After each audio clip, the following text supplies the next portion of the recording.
Hello mga kainan, for today's video is magluluto tayo ng binignit mga kainan. Then nagpanit na og saging akong mga kaubanan. Then ako mga kainan, di nagpanit ko sa ako ang kamuti. Kini akong kauban is naghiwa-iwa sa amo ang balangoy. Then nagmaritis-maritoy panagsa mao ni amo gahapon.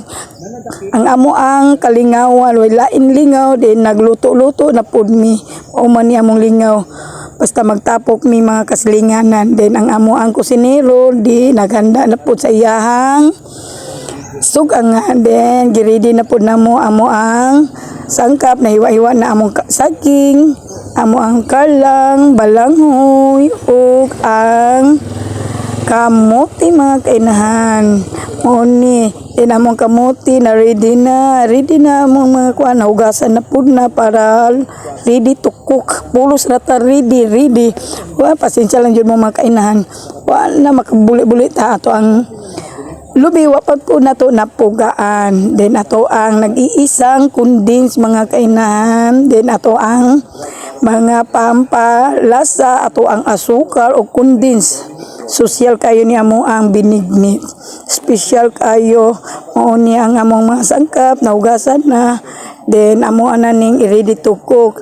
Then ang amo ang sago og ang kanang pula nakalimot ko mga kainaon sana amo sago og landang dai ni amo ang gipabukalan una. Then nimbukal na lata na pod amo na po na. Then apaw-apaw jud na nagaawas-awas jud na ang amo ang sago og ang landang kay nasubraan og butang og tubig. Dili na tubig kaduhang gata dai namo na una kaduhang puga sa gata.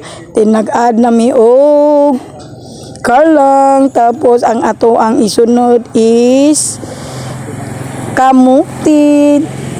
Ang giuhay na mo og lunod is ang saging lang. Ang gikuanda mo da kalang, kamuti og ang balanghoy ang among giunang lunod mga kainan.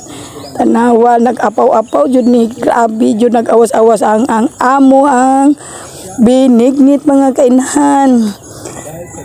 Paabot na lang mi kung mo kuanan ang last na mong gilunod is ang amo ang saging kay lisod man po na mauna nagkalata lain na po makaslom baya ni ato ang saging adaghan baya po ni saging makaslom jud kung sobra lata o sobrang luto jud kaayo.